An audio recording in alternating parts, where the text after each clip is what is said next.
Welcome to माँ आदर्श classes Modipur. आज हम लोग पढ़ेंगे एक्सरसाइज 9 जिसमें कि हम लोगों को पढ़ाया जाएगा सीक्वेंस एंड सीरीज। क्या पढ़ाया जाएगा? Sequence and series. Sequence and series में सबसे पहले हम जानेंगे सीक्वेंस को। किसको जानेंगे? सीक्वेंस को। सीक्वेंस का डिफिनेशन होता है numbers written in a definite order is called sequence.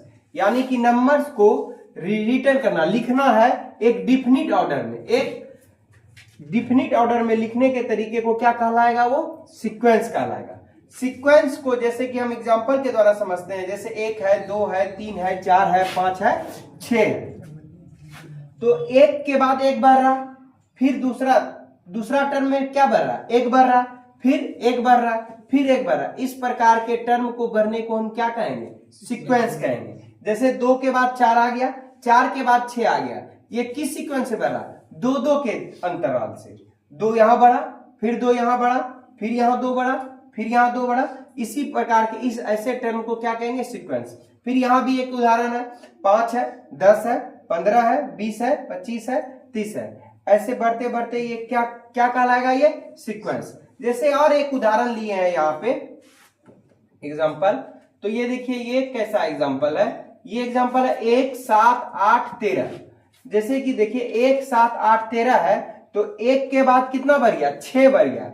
6 के बाद फिर कितना बढ़ गया? 1 बढ़ गया। फिर 1 के बाद कितना बढ़ गया? 5 बढ़ गया। ऐसे को सीक्वेंस नहीं कहेंगे। क्यों नहीं कहेंगे? जैसे 1 के बाद कितना बढ़ा? 6, फिर इधर आ गया और 6 बढ़ता, तब इसको सीक्वेंस में गिन सकते थे, लेकिन ये सीक्वेंस नहीं है। अब देखिए, सीक्वेंस 2 प्रकार का होता है। एक होता है फाइनाइट सीक्वेंस, एक होता है इनफाइनाइट सीक्वेंस। फाइनाइट सीक्वेंस किसको कहेंगे?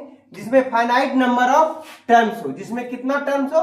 फाइनाइट, यानी कि परिमित आपका हो, मतलब जिसको गिन सके। जैसे 1 से लेके 10 तक है, इसको गिन सकते हैं। इस प्रकार के सीक्वेंस को हम क्या कहेंगे? जैसे 1 से लेके 4 तक है, ऐसे सीक्वेंस को क्या कहेंगे? फाइनाइट सीक्वेंस, जिसको हम क्या कर सकते हैं? गिन सकते हैं, यानी कि जिसका परिमित है, जिसका दायरा लिमिट है, परिमित है। तो उस प्रकार के सीक्वेंस को क्या कहेंगे? Finite sequence. इनफाइनाइट सीक्वेंस किसको कहेंगे? जिसका इनफाइनाइट नंबर ऑफ टर्म्स हो, यानी कि टर्म मतलब जिसका इनफाइनाइट नंबर ऑफ टर्म्स हो। सॉरी, यहां सीक्वेंस लिखा गया है, ये होगा इनफाइनाइट नंबर ऑफ टर्म्स।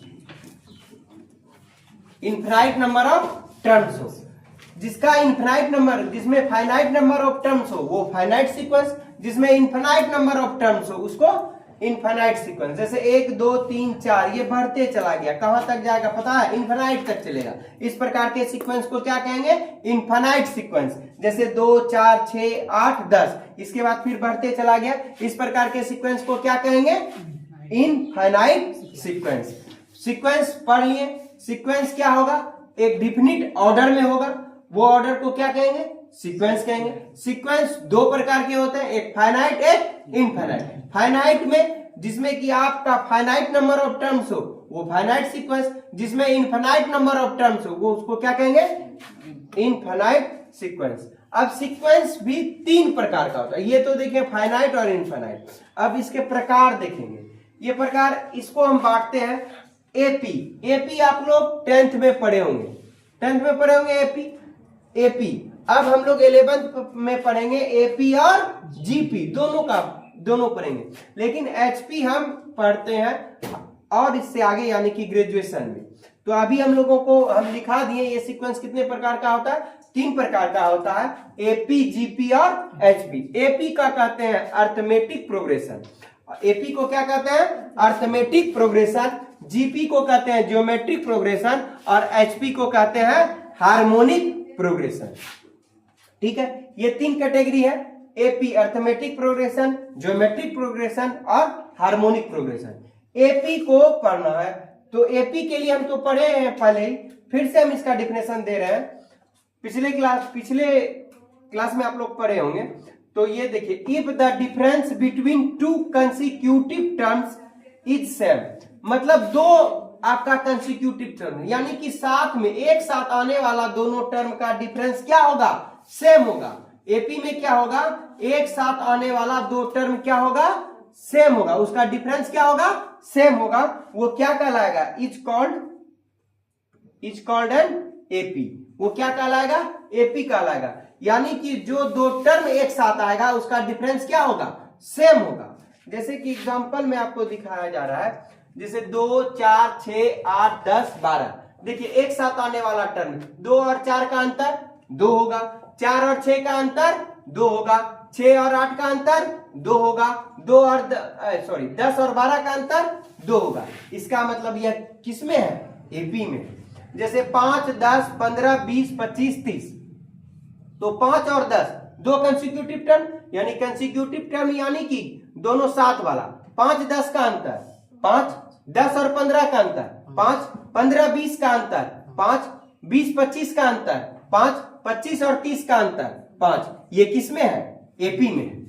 अब एपी तो हम लोग समझ गए, आगे इसका फॉर्मूला देखेंगे। अब देखते हैं जीपी किसको कहते हैं। जीपी किसको कहते हैं, if the ratio of any two consecutive terms in a sequence. इसमें क्या होगा, दो साथ वाले टर्म का रेशियो समान होगा, इज सेम। ये क्या होगा, सेम होगा, ये क्या होगा, समान होगा। यानी कि दो आपका कंसेक्यूटिव टर्म जीपी में, यानी कि दो टर्म इसका जीपी में दो टर्म 2 और 4 है, इस दोनों टर्म का क्या होगा, रेशियो क्या होगा, समान होगा, वो क्या कहलाएगा, then that sequence is called GP, यानी कि ज्योमेट्रिक प्रोग्रेशन वो कहलाएगा।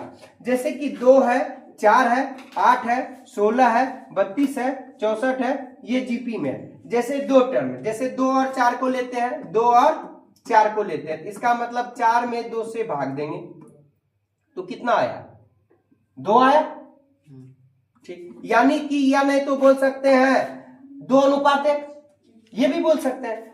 और 4 और 8 को लेंगे तो इसमें भी तो 8 और 8 में 4 से भाग देंगे, डिवाइड देंगे अनुपात के लिए, तो ये भी तो 2 अनुपात 1। सारे का रेशियो क्या आएगा, समान आएगा, यानी कि इक्वल आएगा। इसी प्रकार 8, 24, 72 में भी है। इसी प्रकार 24 में 8 से डिवाइड दे दीजिए तो 3, अब 72 में 24 से डिवाइड दे दीजिए तो 3। इसका मतलब ये दोनों सीक्वेंस किस में है, जीपी में है। ये दोनों सीक्वेंस किस में है, यानी एपी के लिए क्या हुआ, डिफरेंस क्या होगा, समान होगा।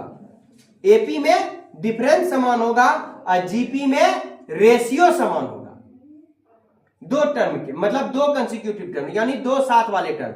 एपी में क्या होगा, आपका डिफरेंस समान होगा। एपी में क्या समान होगा, डिफरेंस समान होगा, और जीपी में क्या होगा, रेशियो समान होगा।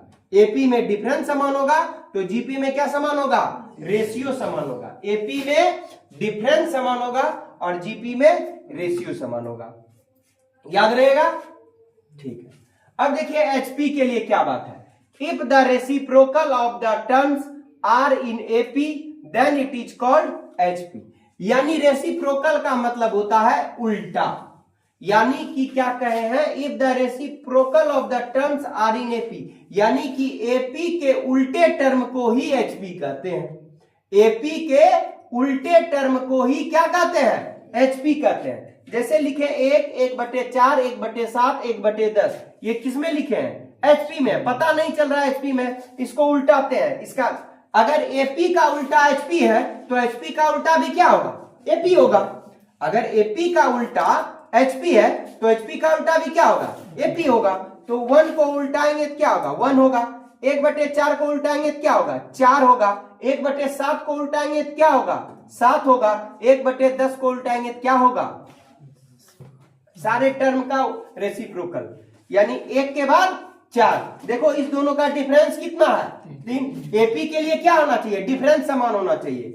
1 और 4 का अंतर 3, 7 और 4 का अंतर 3, 10 और 7 का अंतर 3। इसका मतलब ये सीक्वेंस किस में है, सॉरी एपी में है, गलत बोल रहे, ये किस में है, ये वाला सीक्वेंस एपी में है, और इसका जो रेसिप्रोकल है वो किस में है, एचपी में है। अगर इसी को फिर उल्टाएंगे तो 1 होगा, फिर ये क्या होगा, 1/4 होगा, 1/4, 1/7, 1/10। ये किस में हो गया, एचपी में हो गया।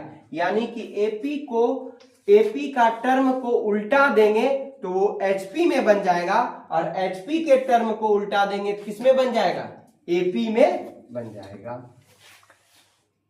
चलिए